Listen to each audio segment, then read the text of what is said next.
here we are today, live again, well, live recorded, doing Get in the Habit with myself, David Finch, my co-host, Sue Allsworth, and we have a lovely guest today, which is Wendy. There's a tree in the background. It's amazing. So Hi, Wendy. Welcome, Wendy Watson. Lovely for you to join us today. Yeah, really good. And already off air, we've been chatting away and we said, quick, get recording, because all the good stuff was all coming out. So we better keep all the good stuff for now. So Wendy, tell us a little bit more about what you do, and then we'll bring in about your tree in the background and about Groot, who's down here at the moment. Tell us what you do, Wendy. Hi, my name is Wendy Watson, and I'm based in Sandwich in Kent, originally from South Africa. Oh, An authentic South African. Okay. That's the beauty of the internet. Sorry, Wendy, you suddenly stopped. Oh, my connection, I'm connected to source, but sometimes the internet isn't too great. But so I am a reflexologist. I'm a foot reader and a shamanic healer. And I've been doing that for the last, consciously, for the last 19 years. But really my roots started back in South Africa, which is where I was originally trained between the ages of 4 and 6. Before I started school, my mum would send us off into the fields, into the hills, where I worked with a local shaman. And so that's probably where it all started. And I would talk to the trees and the elementals and the fairies. And so really nothing's changed in my life. I've come back and I'm still doing talking to the trees and the fairies. Brilliant. I love that. I really do. I think this is going to be such a good podcast. And you've actually brought the trees into your home, because that we were just speaking before we started recording that does look like a real life tree growing in like the corner of your room there. So do you want to explain a little? If you're listening to this just on a podcast, then hop over to Authentic Smile YouTube channel to catch up on video if you want to actually see Wendy's tree. So do you want to explain to us about your tree in your room? Yeah, so it's an oak tree, and it's made out of like a wire base and paper mache.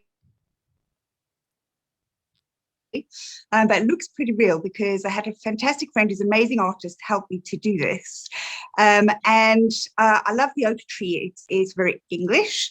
It's a part of the energy of this land, and it's very strong. And I love how deep rooted it is, and all its ancient wisdom that it brings. And so within each layer, as we're making it, various energies came in. So we've got lots of energy within the tree. Amazing. And we've even got a little wise owl sitting somewhere in there as part of the painting and fabric of the tree. And I love trees because it's part of my daily habits and ritual. And what I teach others is to be like a tree, to get your roots deeply planted. Your habits or your rituals are your trunk. So they are the ones that help to your spine. They are the conductor between earth and sky. And then you've got your leaves and your branches, and they can just sway in the wind rather than collapse, so long as you're deep rooted. So always that connection to the earth and the sky. So I love trees, and that's part of who I am and what I do. And it doesn't matter what modality I'm doing, somehow the trees and the elements come in. So fantastic. It really is. Yeah, I love that. And it really does look real, doesn't it? Yeah. You know, if you are just listening to us on one of our podcast channels, really, I would really encourage you today to get over to the YouTube and have a look at this tree in the background of Wendy's room. And it's paper mache. It looks so realistic. It really does. You know, it's amazing. Dave, you wanted to get in on the action, didn't you, Dave? Oh, well, our conversation off air suddenly sort of went about trees and stuff like that. And then in the therapy centre, well, I've got a little bush in the background here. It's not really a tree, but I then got these little characters, which is Groot. And I love Groot, and I love Guardians of the Galaxy. And I had one, and somebody bought me another one, and it was because the one that I had originally was this one, and it had lots of aloe vera growing in the top, and it was starting getting really bushy. So then someone said, "Oh look, put it into another one." They bought me this one, which I thought was really lovely of them.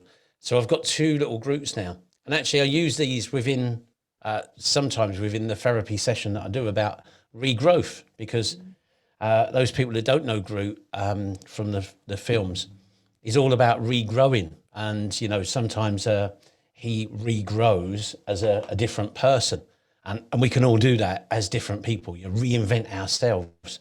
So I kind of tell a little hypnotic story about Groot and regrowth, which is really resonates with some people. It's funny you should say regrowth, because just before you came on the Zoom call, Dave, Wendy and I were having a little chat and catch up, and she pulled a card up, and it was reflection. All right. Okay. So again, it's that time to take time out to reflect, maybe under the shade of a lovely oak tree even. Yeah. And it's, you know, we're talking about the film Guardian of the Galaxy, but trees and nature is our guardian of the galaxy. Oh yeah. Degree, isn't it? Because the earth can live without us, but it certainly can't live without trees and nature. That's right. And animals. Yeah. So it's interesting because I think Wendy and I have both found ourselves in mine's kind of by choice to some degree, but we found ourselves in that moment of reflection, haven't we? Because Wendy, you've been physically forced to stop working due to an elbow issue.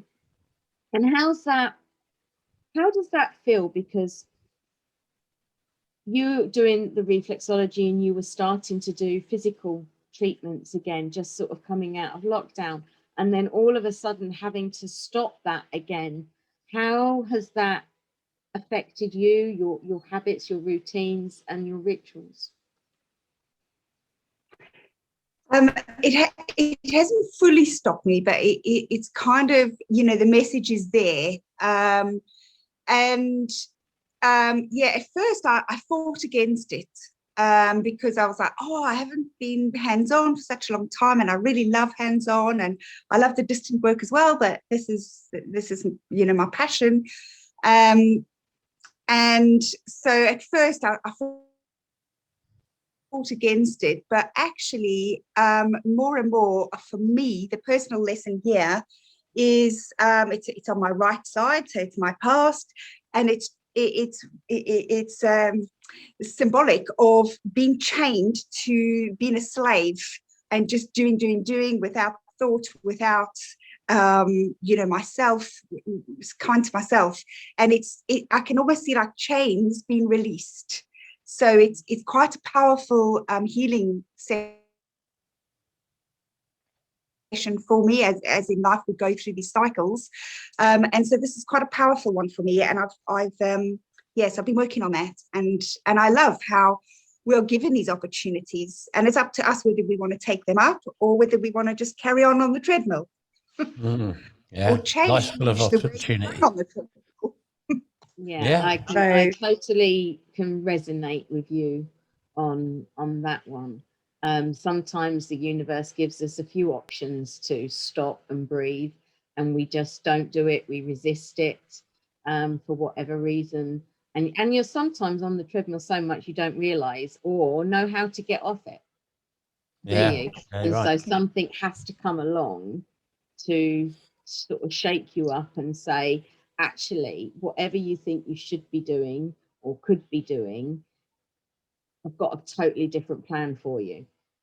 But you're going, but all I ask in return, I'm going to reveal this new plan to you at some point, maybe not straight away, but all I ask in return is trust, faith, and surrender. Yeah. And that's why the trees. Yeah, it's funny because we've said this before, haven't we, Sue, about yeah. It's the wonders of Zoom, isn't it? Sorry. Oh dear. Yeah. Sorry, I was going to say that's why the trees are so Okay, helpful. so my internet seems to be unstable now as well. Oh, hello. We've got right. I'm gonna We all be seem to be stumbling a little bit today. I'm gonna be conductor Yeah, here. you get the conductor there, Sue. Yeah, Yeah. Wendy, what was you saying? Sorry, I was going to say that's why I love the trees, because they teach us those lessons that, you know, as long as you keep your roots in, you have the ability to just stop for that moment, and, you know, let the air flow through you, let spirit, you know, the light shine down and through you and suck up the nutrients, earth and sky. You've got that time to do that, and then that allows you to grow again. So, you know, if you just follow nature, it naturally ebbs and flows, and stops growing. It gives you time to restore and reflect and all of those things change, and then you've got time to grow again. So yeah. Do you feel guilty at all? Is it guilt that sometimes stops you from stopping because we think we should be doing this, or we should be seen to do this, or what have you? Do you find that any connection at all? I think before lockdown I may have felt guilty, but I seem to have shed that word. And I have psoriasis, so every time I shed my skin, I feel like a snake, and that eternal growth. And I used to, again, reject it, but I now love it and embrace it. And I think, great, this is the opportunity to shed. And I've shed that guilt. And every time maybe a little bit of it wants to peep in, I just say, no, not today, thanks. And I don't even have to justify myself. You know, I'm allowed to. Yeah. This is it. It is. We sometimes need that time to, as I've been in a habit of non-doing, so letting the body wind down, letting the mind wind down. And it's really strange because, you know, all of a sudden it's sort of like, oh, well, I should be doing this, or I could be doing this. And it's like, no, actually non-doing is exactly that, non-doing. And you don't realize until you I'm in a blessed situation. I've got a roof over my head, food on the table, so I can take that time out to go, actually, just I need to stop. You know, with lockdown, we all sort of stepped up in one way or another, didn't we? Digitally, I think, obviously, and kept going, whether it was like paid work or free work or whatever it was, so that we could reach out to people and connect with people. And while you're in the midst of, you know, the storm, that's not the time to stop and reflect and process, because you're in the middle of it, aren't you?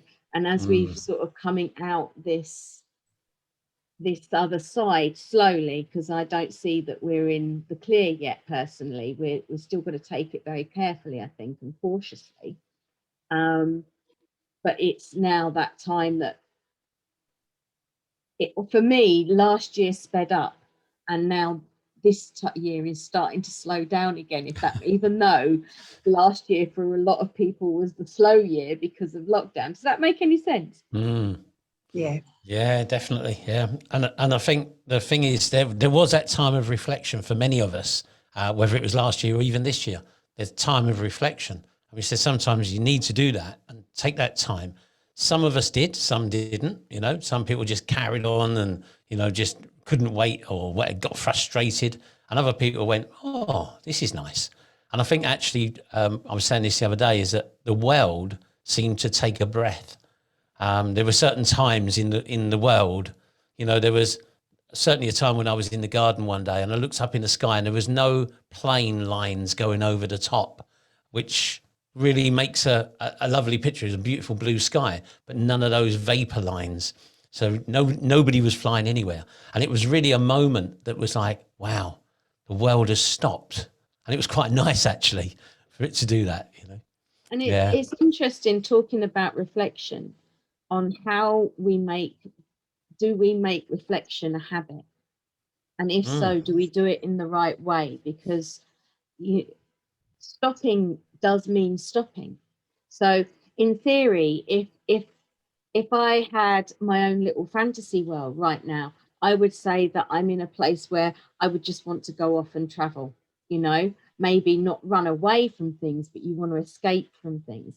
And I'm having to now do that stopping, that full stopping and reflection within my own environment. I can't run away because that's not the time to do, you know, that sort of traveling and that. So it's really interesting. Wendy, when we talk about, I mean, we all work with people who with reflection and processing stuff that they're going through, but quite often we're doing that reflection while still having a very busy life. So do we actually give ourselves the full time to reflect? And are you finding, Wendy, that this time is with your arm and that making you take that extra time to reflect? Have we still got Wendy with us? I'm just checking. Yeah. Because on my screen, I mean, I think Wendy has completely stopped and frozen, and not even in just a virtual way. She's probably still there somewhere with a tree somewhere. But yeah, I'll bring that to you, because I'll find Wendy will come back in. So what do you feel with you know, reflection? Do we give ourselves, when sometimes, you know, we go through some big traumas in our life and we just carry on? Yeah, we do. We deal with it in bits and bobs and dribs and drabs as we go through. Yeah. But do we ever sometimes, like now, you know, I've given myself that permission to have a break and process and reflect, but do we give ourselves enough permission to? I don't think we do sometimes. I think the problem is we don't reflect until, or it's almost too late. It's almost like we wait until we get in the next situation, the next thing, and then we reflect on the past thing, whatever that was, the past situation. Because now we're in a different situation. So we go, oh, okay, I'm in a different situation now. So now I can reflect on the past situation. And sometimes we don't take that pause in between and to say, right, hold on, what's actually going on here? And really, and this is difficult for lots of people to do, is to look at something from the outside. Because I think sometimes, you know, we all need to do that with different things that go on in our life, to stop, look from it from the outside and see it from a different view. And then you get a different view on it and think, right, different perspective now. Now I can see that, and I can see what I need to do, and whether that's to, you know, carry on doing that, or excuse me, carry on doing that, or to change and go a different direction. And this is what we were saying earlier on about change and, you know, regrowth. And sometimes that's what we need to do in life, isn't it? But I think the pause or the stop, sometimes I think it's a pause to reflect. And sometimes I think it's a stop. It's a real, like, no, I've got to stop this, you know. But sometimes just hitting the pause button is good enough, just to give you that moment of reflection. Wendy's back with us now, which is great. You might just need to pop your mic on, Wendy. Yeah. Oh, dear. So, now, I've got a question for Wendy in a moment. Now, Wendy, welcome back. I've got a question for you, Wendy. Go ahead. We kind of went off on one there about reflection and pausing and whatever, but I've got a real burning question I really want to ask you. And that is, look, I moved about 200 miles from where I used to live to Wales, but you moved from South Africa right the way to Kent.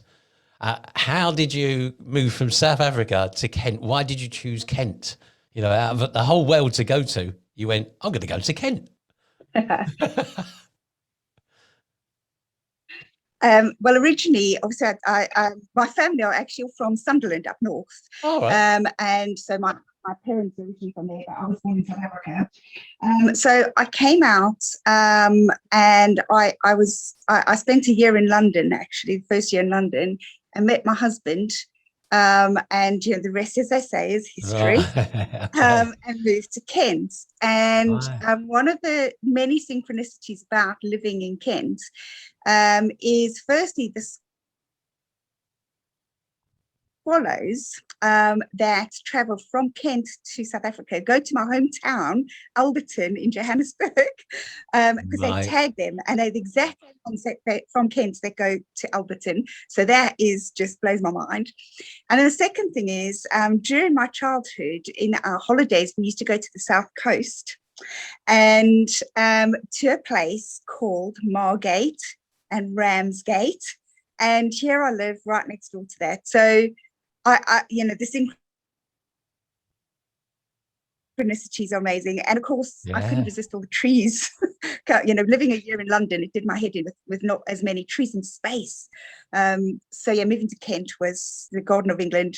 Perfect. I was going to say, Kent is the Garden of England, isn't it? Yeah. So as it's called. So it's a lovely.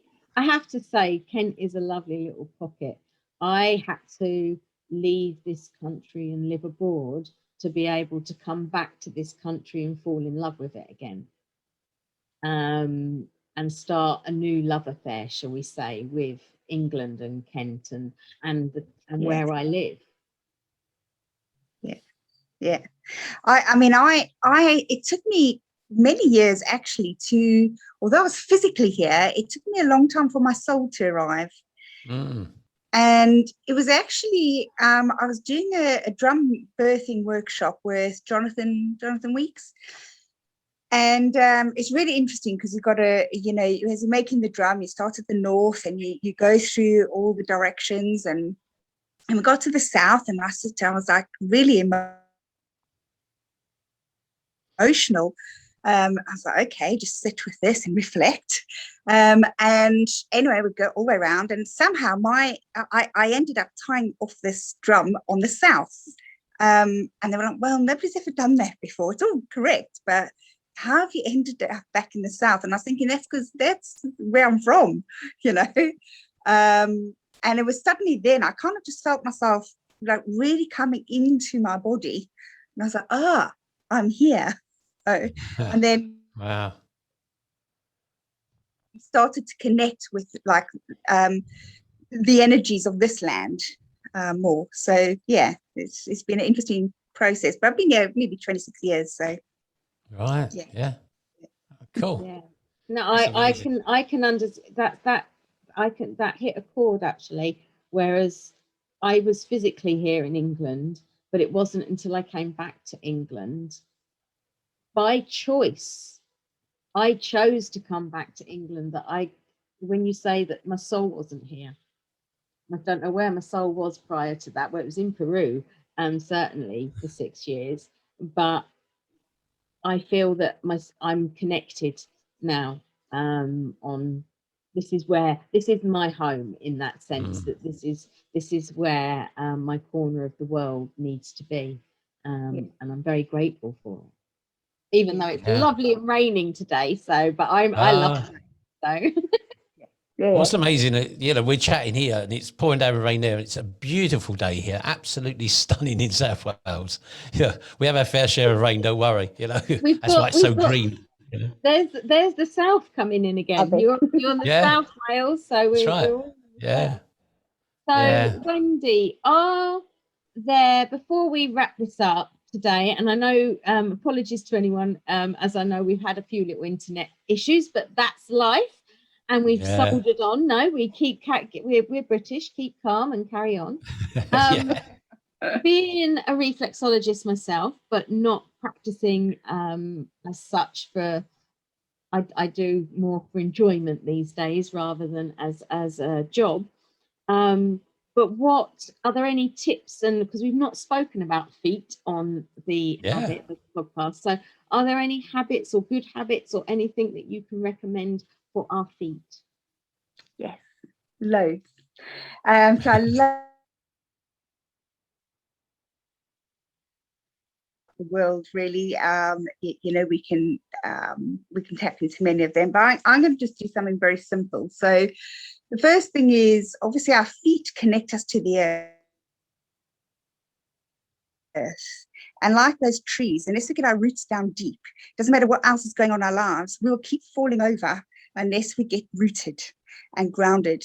So therefore, anything else that's happening, or if we need to receive information from the sky, we can then ground it and make it happen. So really, the first thing I'd say with your feet is, as much as possible, go barefoot. Allow your feet to connect and to feel, even if that's indoors or, preferably outside, but even indoors, shoes, no, they're man-made. We don't need them. So that's the first thing I would say. The second thing is, when you're connecting to that earth, allow the element of earth, draw up that energy. So once you've sunk your roots, draw up the energy to top up your own energy, so that we are not always depleted. So that's really, really important for me to earth and ground. And also your feet have over 7,000 nerve endings in each foot. So your feet, as it connects to the earth, it allows a message to come to your brain to tell you what's going on. Is it hot? Is it cold? Is it unstable ground? And that then filters through, and it affects all your emotions. Are you in danger or you're not? So that's very primal, but it also affects some of the other emotional aspects of your day. So earth. The next thing to do, and I do this every night, actually, this is one of my little rituals that I do in the evenings, is I get a bowl. You don't have to have anything fancy. Poundland washing up bowl works.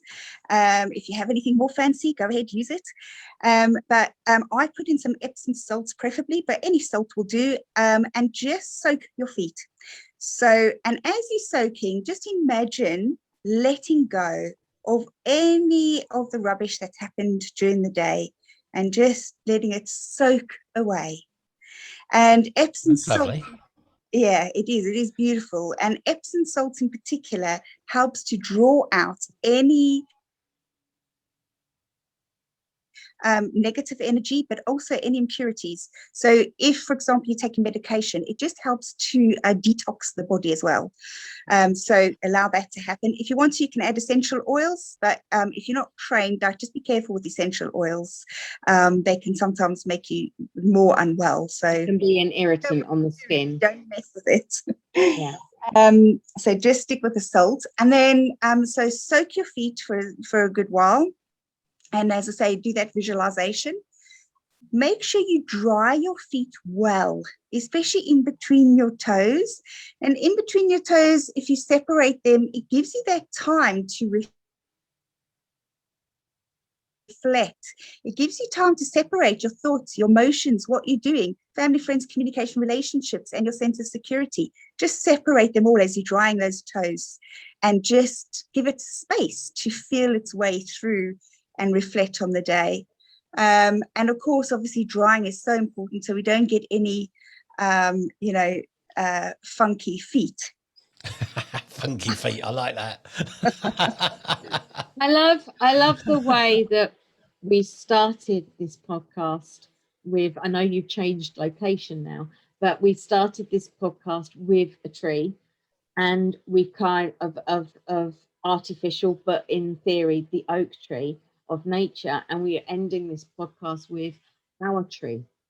Absolutely. Yeah, it is, those little toes are your branches. They're rooting out into Mother Earth. And as you say, walking barefoot as much as you can.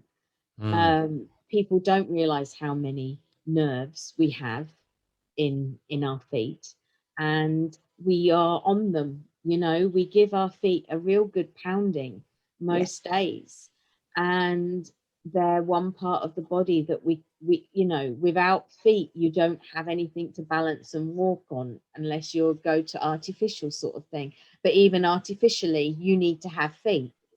Even an artificial limb has got a foot, because you need that foot to balance, to ground, and to pivot from. So it's been really good. I'm going to go away and reflect I think, a little bit more. I'm definitely going to try that with my feet, to soak your feet. I think that's a really lovely thing to do. Definitely. And I would also make sure they're dry. make sure they're dry. And I'd also say, when you empty your bowl of water, be mindful of that also. So everything I do is a ritual and a practice and a meditation. Every action I do. So when you empty your water, if you empty it into the earth, obviously where salt can damage plants. So, but ask the earth to cleanse it. It would naturally, but just be thankful of that. Or if you pour it down your drain, make sure you energetically cleanse that drain, because otherwise any of that negativity you just soaked is sitting in your drain pipes and gurgling back around your system. So definitely do that cleanse as well. That's quite important as part of the ritual. Yeah, interesting. Oh, lovely. Thanks very much for that, Wendy. I think that was really nice advice for people, and I'm sure lots of people will try that out. You know, no matter what they have in the bowl, I think it's a really lovely thing to do, to actually spend some time on your feet. And they do. Certainly, I know myself, I don't spend lots of time looking after your feet. You kind of almost take them for granted that they're there, and they're just, but speaking to you today has been, enlightening in the way that actually we really should care for them in a much better way. Yeah, it's been lovely. Yeah, well, thanks for joining us today. If people wanted to get in contact with you, how can people get in contact with you? Where are you? So I'm in Sandwich. My website is allthews.wendywatson.co.uk. So if you just remember W's, you'll be on a winner. Yes, Wendy Watson. You've got www.wendy. I've just had to say, I can't even say it. Too many W's. You get tripped up there. www.wendywatson.co.uk. I love it. Absolutely love it. So thank you, Wendy, for coming on and joining us this morning. It's always a pleasure to see your smiley face anyway. And we will have to have a non-doing meetup, seeing as that's about all we seem to be up for these days. Sounds perfect. Yeah, lovely. Thanks so much for joining us, Wendy. Lovely talking to you. And for all our normal listeners, listen on our podcast channels, which is basically anywhere you can get a podcast. We're on all the channels now. And of course, if you want to see us, get on to Authentic Smile YouTube channel, and you can actually see our lovely faces as well at the same time. Awesome. See you again next week. Take care, everyone. Bye. Bye.